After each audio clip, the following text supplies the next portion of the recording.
Welcome children. Today I am dealing with some problems which may be useful for students who are appearing for NEET JEE exam.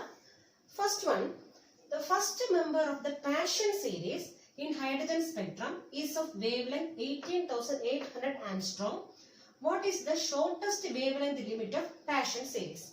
So whenever problems comes in physics, first of all you have to read the problem thoroughly. Okay? Read it and understand the problem. Then you have to represent that one in a diagram. Suppose if we can represent in diagram, you have to represent in a diagram. So first of all you have to represent whatever is there in the question in a diagram. Then you have to understand the concept and don't go directly for the formulas. So first of all understand the concept and please draw it diagrammatically. So diagrammatic representation of the problem you should do. Then you have to understand the concept and remaining you can do. Okay. So here it is given Passion series. So what is a Passion series? It is the series of lines in the spectrum of hydrogen atom when the transition occurs from higher energy states to n equals 3. So it is the series of lines in the spectrum of hydrogen atom when transition occurs from higher energy state to n equals 3. That means here transition occurs to which state? 3. This transition is occurring to which state? N equals 3 from higher energy states. That means N2 equals 4, 5, 6 etc. infinity. The transition occurs from higher energy states like 4, 5, 6 etc. from infinity to which one? N1 equals 3. That is called as which one? Passion series. So it is the series of lines in the spectrum of hydrogen atom which occurs when transition occurs from higher energy states to n equals 3. So for example here n equals, this is n equals 3, this n equals 1, n equals 2, n equals 3, and first transition occurs from where to where? From n equals 4 to n equals 3. So this is the first transition which one? Passion series. Similarly next one n equals 5 to n equals 3, and next one is n equals 6 to which one? N equals 3, like that etc. N equals infinity to which one? N equals 3. This is the Passion series. That is transition occurs from higher energy states to which one? N equals 3. Okay. So already we studied 5 series there. In already studied in 12th standard. So first one you know what is that one? Lyman. Lyman series. So here they are asking about Passion series. But you should know what are the other series in the hydrogen spectrum. So first one is Lyman series. So Lyman series. So here transition occurs from higher energy levels to which one? To n equals 1.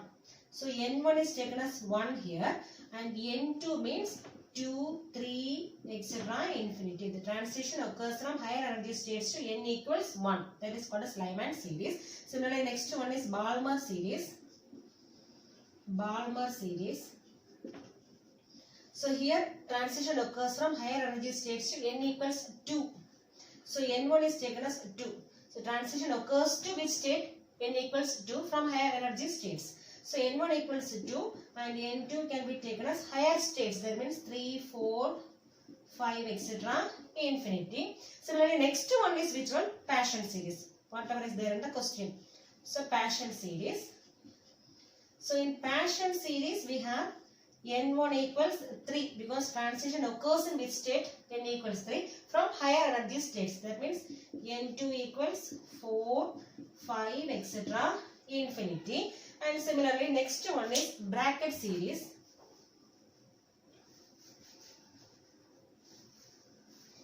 Bracket series.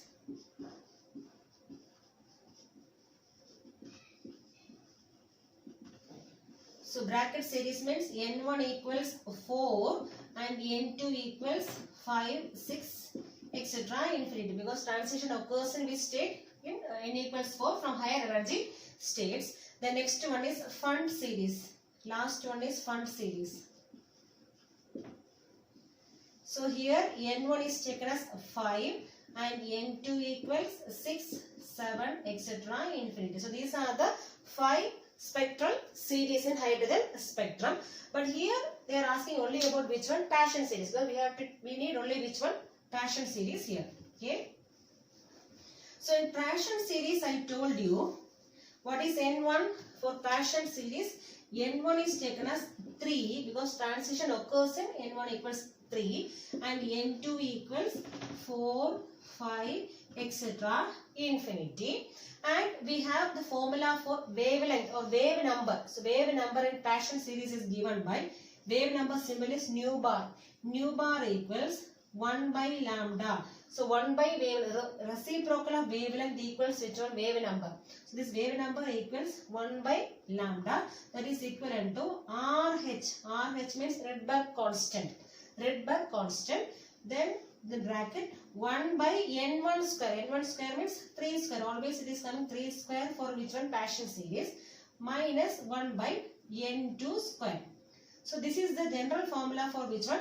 Paschen series. General formula for finding wave number in the case of Paschen series. So here I told you in Paschen series N1 equals 3 and N2 equals 4, 5, etc. up to infinity.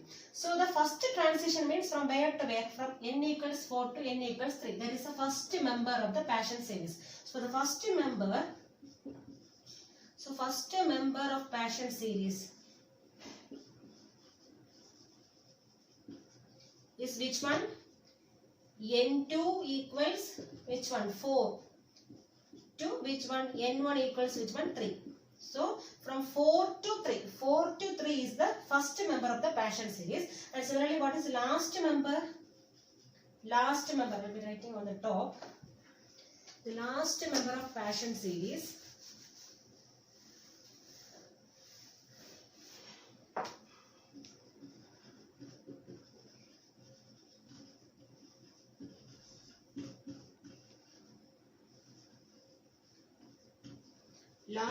Paschen series is from where to where? From infinity to 3. That means N2 becomes infinity and N1 equals 3. So this is the last member and first member is N2 equals 4 to which one? N1 equals 3. So we have the formula for energy. So E equals h nu.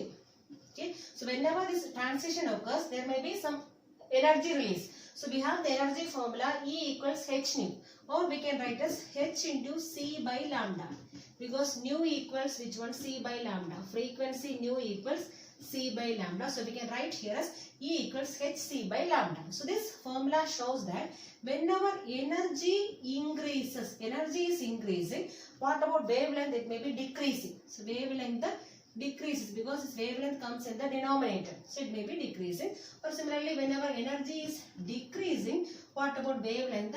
It may be increasing. Clear?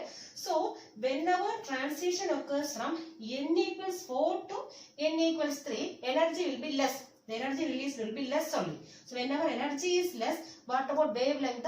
More. So for which transition? N equals N2 equals 4 to which one? To N1 equals 3. That means first transition. For the first transition, what about energy? Energy is less. Energy is less. And what about wavelength? Wavelength is more. Wavelength is more. Because they are inversely proportional. Energy is inversely proportional to wavelength. So whenever energy is less means wavelength will be more. So, but when transition occurs from n equals infinity to n equal to 3, energy will be more and wavelength will be less. So for the last member,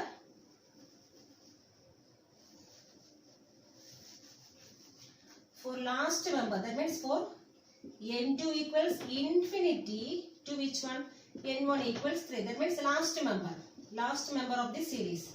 For the last member, energy will be more. Energy is more.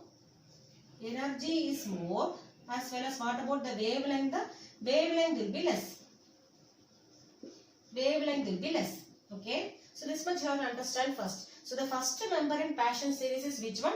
N equal to 4 to n equal to 3. And last member is n equal to infinity to n equals 3. And for the first member, energy will be less and wavelength will be more. And for the last member, energy is more and wavelength is less. Okay. So we can write in the problem it is given the first member of Paschen series is having a wavelength of how much?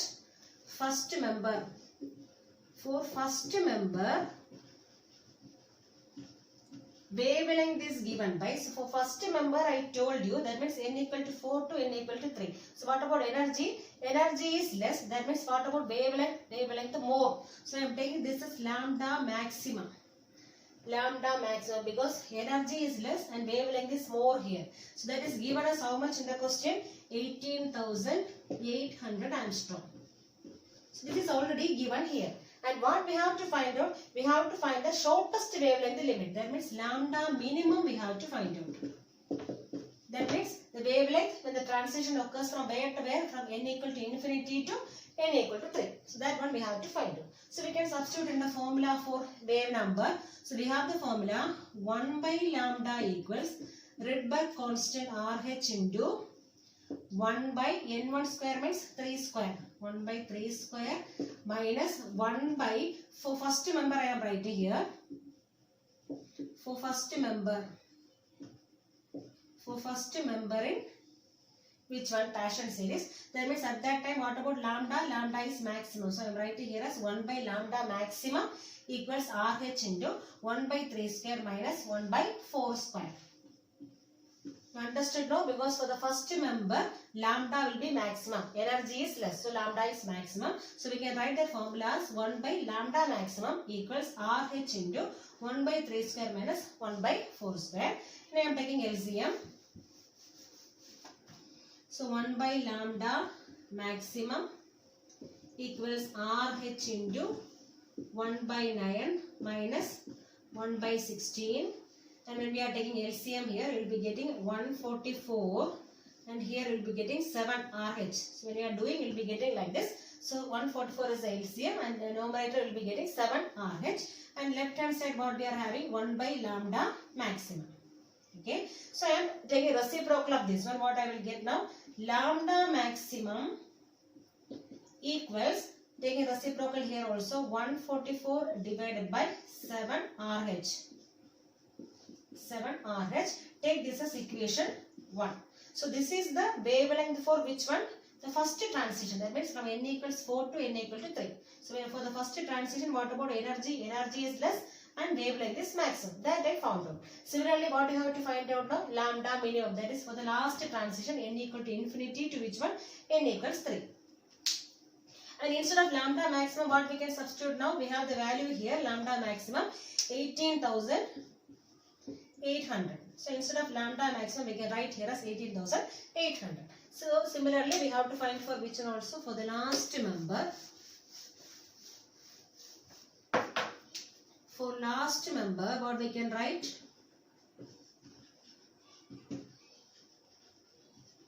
So for last member, n1 equals 3 and n2 equals infinity. Okay. So we can write this formula as 1 by lambda. There we have to write lambda minimum because wavelength is less there. Okay. Energy is more and wavelength is less. So lambda minimum equal to RH Rydberg constant into 1 by n1 square means 9 minus 1 by infinity. Infinity square is infinity only. That is equivalent to RH into 1 by 9 minus 1 by infinity value is how much? 0. So this becomes 0. So you will be getting simply as RH by 9. That is 1 by lambda minimum. Okay. Now taking reciprocal, what you will get now? Lambda minimum. So I am writing down. So lambda minimum equals 9 divided by RH. So take it as equation number 2. Now I am dividing 1 by 2. So 1 divided by 2 gives, so what is equation 1? 18,000. I am taking the right hand side first. So 144 divided by 7 RH divided by 9 by RH. That means you can multiply by reciprocal. So into RH by 9 equals, so what we have on the right hand side equals here 18,800 divided by which one? Lambda minimum. Okay, so we can cancel RH and from this we can find this lambda minimum. So 144 into lambda minimum equals 18,800 into 7 into 9. So from this lambda minimum equals 18,800 into 7 into 9 divided by 144. And when you are doing, you will be getting the answer as 8225 angstrom. So this is the wavelength of which one? The last transition, minimum wavelength limit for which one? The Paschen series. Okay. So you should know for the first series, that means for the first transition, that n equal to 4 to n equals 3, energy is less and wavelength is maximum. And for transition from n equal to infinity to n equal to 3, energy is more and wavelength is less. So for the last transition, wavelength is less, and for the first transition, energy wavelength is more. Okay. Now second problem. What is the angular width of the first minimum on either side of central maximum due to a single slit of width A illuminated by a light of wavelength lambda?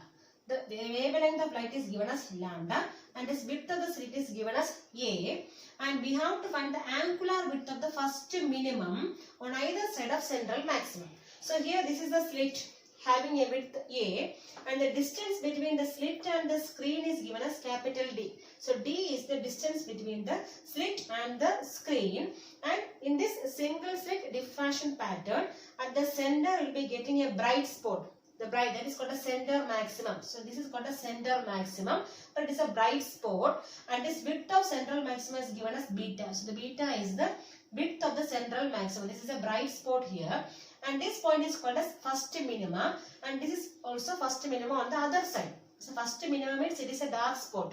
So here also this is a dark spot, and this one is again a bright spot, again dark spot, again bright spot. So like that. So whenever you are seeing the diffraction pattern, at the center the intensity is more. That means it is the center maximum.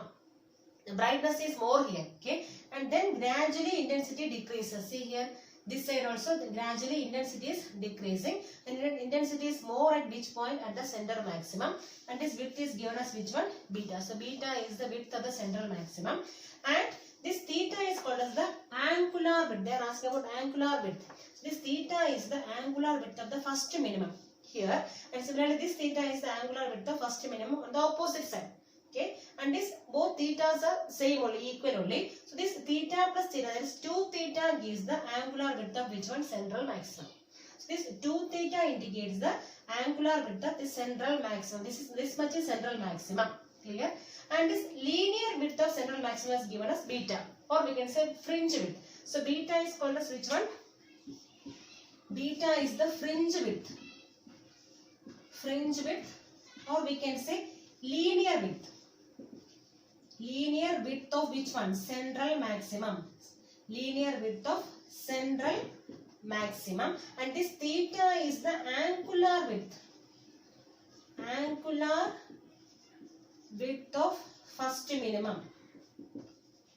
First minimum on both sides. This theta plus theta, that means 2 theta. 2 theta indicates which one? Angular width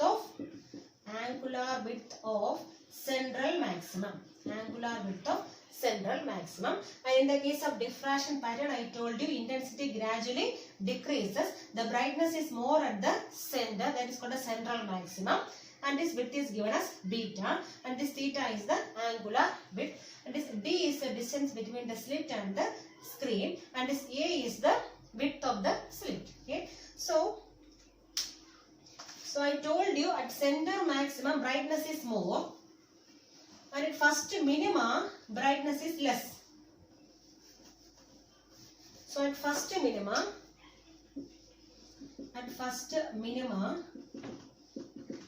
brightness is less.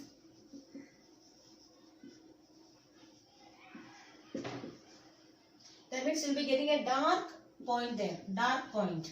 So dark point, or we can say destructive interference. For this destructive interference, what is the path difference? A sin theta equals, this already you studied in 12th standard. So A sin theta equals n lambda. So A sin theta equals n lambda is the condition for path difference in the case of which one? Destructive interference. That means in the case of dark point. So in order to get a dark point, A sin theta equals n lambda. But here they are saying first minima. So for first minima, what is n here? N equals 1. So we can write as A sin theta equals lambda. So for first minima, n equals 1 and a sin theta is taken as lambda. And if theta is very, very small,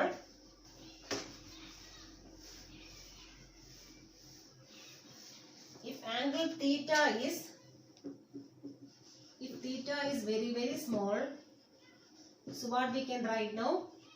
This sin theta can be written as approximately equal to which one? Theta. So we can write here as a theta equals to lambda. A theta equals lambda, or we can write theta equals lambda by a. So this is the angular width of first minima. Okay, angular width of first minima is which one? Lambda by a. Suppose they are asking angular width of central maximum.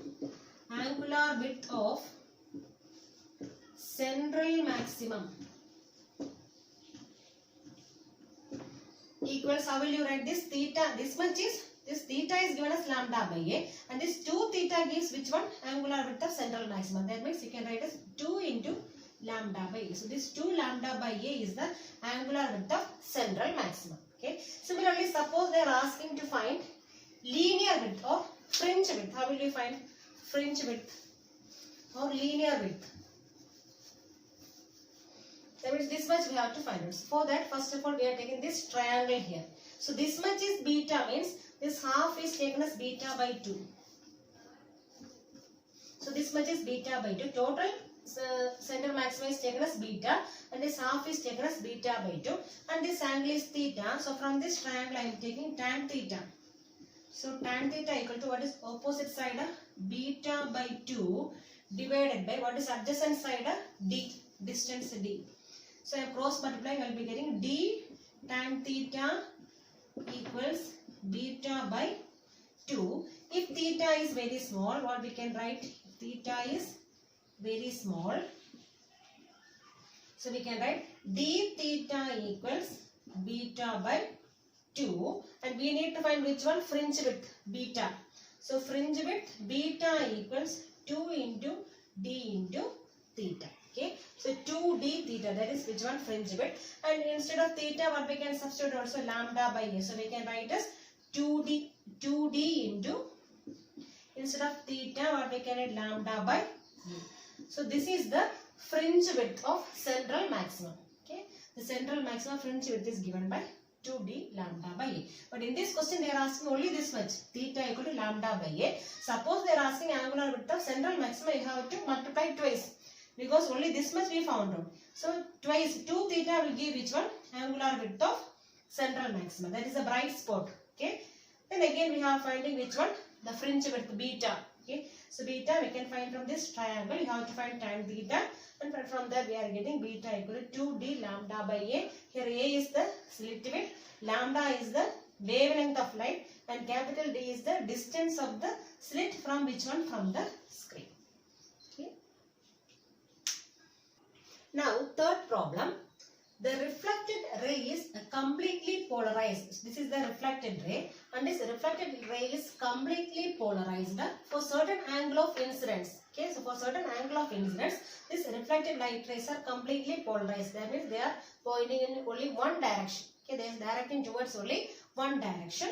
Then if the angle of refraction is given as 30 degrees, so the angle of refraction is given as how much? 30 degrees. So this is angle of refraction. It is given as how much here?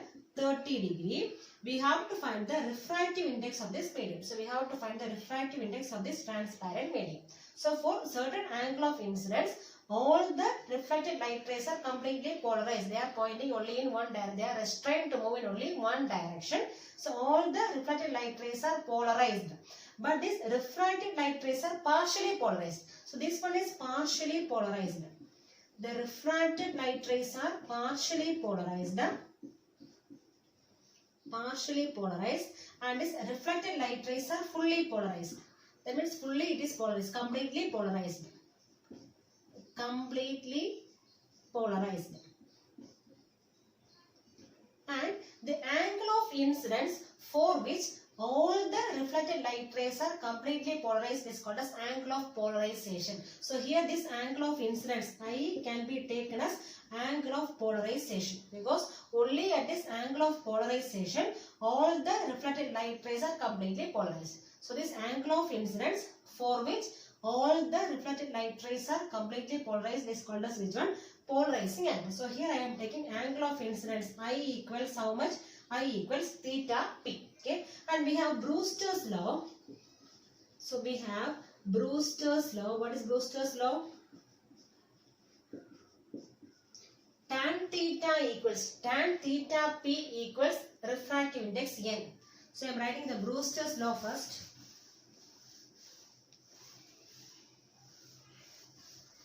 So we have Brewster's law. Tangent of polarizing angle tan theta p equals refractive index n. So take this as equation 1. Okay, so equation number 1. And this tan theta p I can write as, how will you write tan theta? Sin theta by cos theta. So I am writing this as sin theta p by cos theta p equals refractive index n. Take this as equation 1. Okay, so this is equation number 1. And then from Snell's law, what is Snell's law? From Snell's law, sin I by sin R equals constant, that is called as refractive index. Sin I by sin R equal to n. But here I equals which one? Theta p, polarizing angle. So only when I equals theta p, all the reflected light rays are completely polarized. So instead of I am writing here as which one? Sin I theta p. Sin theta p divided by sin R equals n. So take it as equation number 2. See here both equation 1 and 2 right hand side are same, refractive index n. So I am equating which one also? Left hand side also I am equating. So what I will get now? Sin theta p divided by cos theta p equals here sin theta p divided by sin R. Okay, so here sin theta p common I am cancelling. So I am equating which one? Cos theta p equals sin R. So cos theta p equals sin R, and this cos I am writing in terms of sin. So cos theta, how will you write? Sin 90 minus theta. So cos theta can be written as sin 90 minus theta. That means instead of cos theta p I am writing as sin 90 minus theta p. So instead of cos theta I am writing sin 90 minus theta equals sin R. Sin R. So this sin 90 minus theta p equals sin R means this 90 minus theta p must be equivalent to which one? R. Okay. So from this what we can find? So what is R here? R is angle of refraction. It is already given in the question itself, 30 degrees. So R is given. So here R equals how much? 30 degree. So R equals 30 degrees. So I am substituting here. So 90 minus theta p equals how much? 30 degree. So from this what we can find out now? Theta p. So theta p equals 90 minus 30, that is equivalent to how much? 60 degree. So theta p is now how much? 60 degree. That means theta p means which one? Angle of incidence. So angle of incidence I equals theta p equals, and one more thing, angle of incidence is equal to which one also? Angle of reflection also. So this angle of reflection R. Now this R is angle of refraction. So this R is taken as an angle of reflection. So this I is equal to theta p equal to which one? R equal to how much here? 60 degree. So this I equal to theta p. This is theta p. This one is theta p. As well as this angle also theta p. Here, this is theta p. Okay. Now, so we got this theta p as how much here? 60 degree. What we have to find out? Refractive index. So we have from Brewster's law, what is tan theta? Tan theta p equals how much? Refractive index n. That means n equals tan, what is theta p here? 60 degree. Tan 60 degree. So what is tan 60 degree? Root 3. Or we can write 1.713, 1.713 or 732. So 1.732. Root 3 value is 1.732. So this is the refractive index of which one? This glass material. Okay. Now, so in the case of polarizing angle, always this reflection refracted ray and this refracted ray makes an angle 90 degree. So this much is 90 degree. So this much is 90 degree. So in the case of polarizing angle, so whenever angle of incidence is equivalent to which one? Polarizing angle. So at that time this reflected ray and this refracted ray are mutually perpendicular. So we can see from here. So this is theta p. This is also theta p. This is theta p. And what is this? This one angle of refraction. So what is theta p here? Theta p is how much? 60 degree. And what is the angle of refraction? 30. So 60 plus 30 is how much? 90. So this one and this one form 90 degree. So this is a linear line, straight line. So this one and this one constitute total 90 degree, means remaining this also will be 90. That means these two are mutually perpendicular. Okay. So here theta p is the angle of incidence as well as angle of refraction. This angle also will be how much? 60 degree. So this is 60 degree as well as angle of refraction is how much? 30. So this 60 plus 30 is 90. So this full form is straight line. And this 90, so this full angle is 180. So 180 minus this 90 will give remaining 90 degree. So always in the case of polarizing angle, so this reflected ray as well as this refracted ray are mutually perpendicular whenever angle of incidence is equal to which one? Polarizing angle. Okay. Now fourth problem, a certain prism produces a minimum deviation of 42 degree. So minimum deviation is given us. So minimum deviation symbol is capital D. It is given us how much here? 42 degree. So in the case of a prism, the minimum deviation is given us 42 degree. It produces a deviation of 45 degree. So this prism produces a deviation, symbol is delta, deviation of 45 degree. 45 degree when the angle of incidence is either 43 degree or 62 degree. So suppose if you are taking one side it may be 43, other side it may be 62. Okay, so I am taking here I1 equals 43 degree and I2 equals 62 degree. So here I1 means this angle, the angle between incident ray and which one? This normal, that is I1. And this angle between emergent ray and this normal is taken as which one? I2.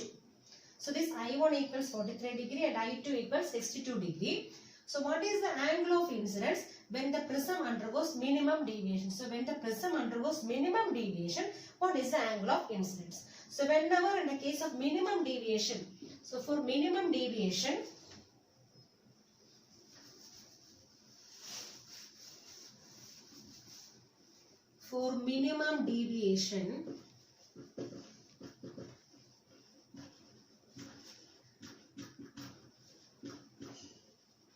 this always this I1 must be equal to I2. So in the case of minimum deviation, I1 must be equal to which one? I2. So I1 equals I2 equals I. That means both are same. Okay. So we have the formula for angle of deviation. So angle of deviation. So we have the formula for angle of deviation, delta equals I1 plus I2 minus A. So this is the formula for angle of deviation. So I1 plus I2 minus A. So here A is the angle of prism. Okay. So I am substituting these values. So I will be getting, normally I will be getting this value here. Okay. So here I1 is given us how much? I1 is 43. So I1 is 43 plus I2 is how much? 62 minus what is angle of prism? 60. So this angle of prism is always taken as 60 degree. This angle of prism.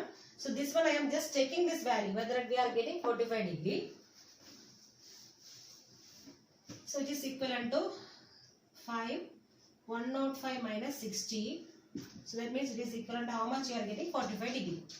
So this is actually given here. So angle of deviation is given as how much here? 45 degree. For angle of incidence, which one? I1 equal to 45 degree and I2 equals 62 degree. Okay. So in the case of minimum deviation, we have to find which one? Angle of incidence. So for minimum deviation,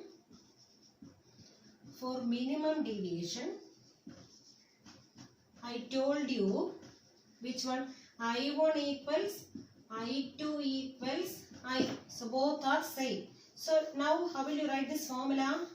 So how will you write this formula here? Delta equals, instead of I1 and I2 I am writing as I plus I minus A. That means 2I minus A. So delta equals 2i minus a. But here now delta, instead of delta what we can write now? So whenever in the case of minimum deviation, so instead of delta we have to write as capital D. Okay, minimum deviation. So in the case of minimum deviation only, this I1 must be equal to which one? I2. So from here I have to find which one? I. So 2i equals D plus A, or from this I equals D plus A by 2. That means what is D here? Angle of deviation is given in the question itself. Angle of deviation is 42 degrees. So 42 plus 60 by 2. That means 102 by 2. So we will be getting the answer as 102 divided by 2. That is equivalent to how much? 51 degree. Okay. So in the case of minimum deviation, I1 must be equal to I2, and we are writing instead of I1, I2 as I. So this becomes I plus I minus A. That means 2i minus A. So instead of delta, we can put here now angle of minimum deviation, capital D. So D equals 2i minus A, or from this 2i equals D plus A, or I equals D plus A by 2. That is D is already given here in the question. 42 plus angle of prism is always 60 degrees. So 42 plus 60 by 2, that is 102 by 2 is given as how much? 51 degrees. So this is the angle of incidence for minimum deviation. Now fifth problem. If two waves of intensities I and 4i, the first wave is having intensity I and second wave is having intensity 4i, superimpose, then what is the ratio of maximum and minimum intensities? Okay. So this first intensity I am taking as intensity of first wave I am taking as I1. So I1 equals I. The intensity of first wave, and intensity of second wave I am taking as I2 equals 4I. Then what we have to find? We have to find the ratio of maximum and minimum intensity. So this maximum intensity, I maximum means root I1 plus root I2 the whole square. So this is the formula for which one? Maximum intensity. And similarly minimum intensity means I minimum equals root I1 minus root I2 the whole square. So this is in terms of intensity. Suppose they are asking in terms of amplitude. So instead of this one, what will be writing? A1 plus A2 the whole square. Maximum intensity means A1 plus A2 the whole square. And minimum intensity means A1 minus A2 the whole square. So this A1 is the amplitude of first wave and A2 is the amplitude of second wave. Suppose instead of intensity they are giving amplitude, means you can use this formula. So maximum intensity means A1 plus A2 the whole square and minimum intensity means A1 minus A2 the whole square. Because intensity is actually proportional to amplitude square. So I is proportional to amplitude square. Okay, I proportional to amplitude square. Okay, but here they are asking only about intensity. Now we have to find out which one? I maximum divided by I minimum. So what is I maximum here? Root of I1 plus root I2 the whole square divided by root I1 minus root I2 the whole square, and substitute the values. So I maximum divided by I minimum equals root I1, that is root of, instead of I1 what we can write now? I. Root I plus root I2, instead of I2 what we can write? 4I. 4I the whole square divided by root I minus root 4I the whole square. Now a plus b the whole square form. So first one a square, that means I, plus b square, that means 4I, root will go, plus 2 into root I into root 4I, that means 2ab, 2 into root I into root 4I divided by, here also a square means I, plus b square means plus 4I, minus 2ab, that means 2, a means root I, b means root of 4I. Now we have, so here I plus 4I means 5I. 5I plus 2 into, Here root I into root I means one I will come. Then root 4. Root 4 means again one more 2 will come. So one more 2 will be coming here. Divided by here also 5I minus 2 into root I is 1 I will come, and root 4 means one more 2 will come. That is equivalent to 5I minus 2 into 2 is 4I divided by here not minus plus. So first of all plus divided by denominator also 5I minus 4I. That means 9I divided by I. So this I cancel, will be getting 9. That means 9 by 1. That is 9 is to 1. So this is the ratio of which one? Maximum intensity to minimum intensity. So maximum intensity means root I1 plus root I2 the whole square. So minimum means root I1 minus root I2 the whole square. Suppose in case of amplitude means A1 plus A2 the whole square, and minimum means A1 minus A2 the whole square. Now sixth problem. What is the energy liberated on complete fission of 1 kilogram of uranium-92-235? This 92 is the atomic number and 235 is the mass number of uranium. Okay. So for this complete fission, how much energy will be released? We have to find out. And given that energy released the per fission is how much? 200 MeV. So MeV means mega electron volt. Mega electron volt.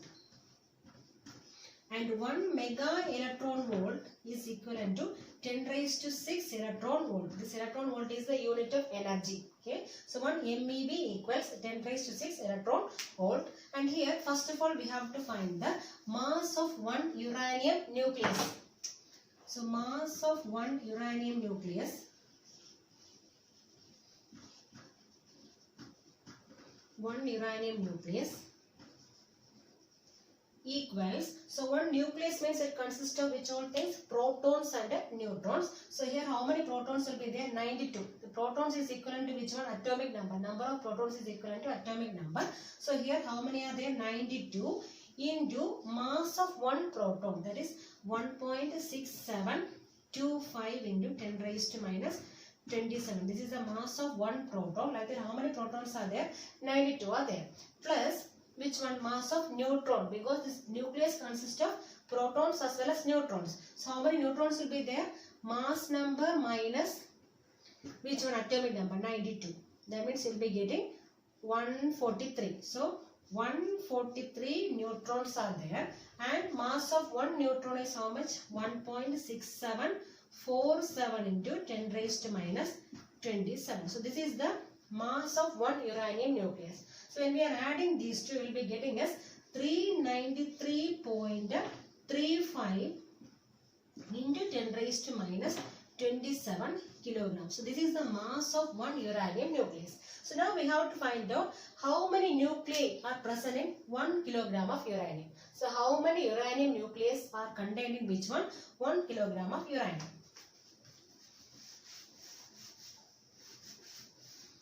So number of nuclei, number of uranium nuclei present in 1 kilogram of uranium 92-235. So for that, so we have the total mass how much here? 393.35. So in this 393.35 into 10 raised to minus 27. This is the total mass. So we have to find for which one? For 1 kg. So for in 1 kg, how many nuclei, uranium nuclei are present? That means we have to divide 1 divided by 1 kg. We have to find for a number of nuclei in 1 kilogram of uranium nucleus. So the 1 divided by total mass is how much? 393.35 into 10 raised to minus 27. So when you are doing this one, you will be getting how many are there? 2.542 into 10 raised to 24. So this many nuclei are present in how much? 1 kilogram of uranium nucleus. So in 1 kilogram of uranium nucleus, it consists of 2.542 into 10 raised to 24 nuclei. Now we have to find the energy released. Energy released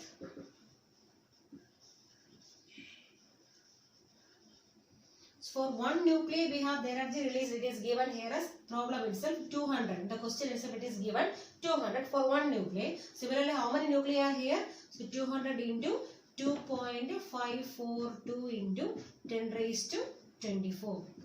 So for this much nuclei, how much energy will be released? That you have to find out. So when you are multiplying, you will be getting the answer as 5.08 into 10 raised to 26 MeV.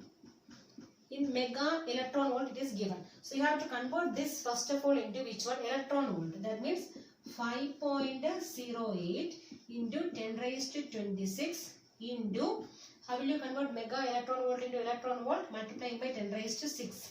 So into 10 raised to 6 electron volt. So this much electron volt is the energy released. But the SI unit of energy is which one? Joule. So you have to convert this electron volt into which one? Joule. And 1 electron volt equal to how much joule? 1.6 into 10 raised to minus 19 joule. Okay. So we have to convert this much electron volt into joule. So this energy released, E can be written as 5.08 into 10 raised to 26 into 10 raised to 6 into, you have to multiply this one, 1.6 into 10 raised to minus 19. That is equivalent to, so finally you will be getting the answer as 8.2 into 10 raised to 13 joule. So this is the total energy released by the fission of how much? 1 kilogram of uranium nucleus. For the fission of 1 kilogram of uranium nucleus, the energy released is 8.2 into 10 raised to 13 joule. Clear? So remaining on the next video.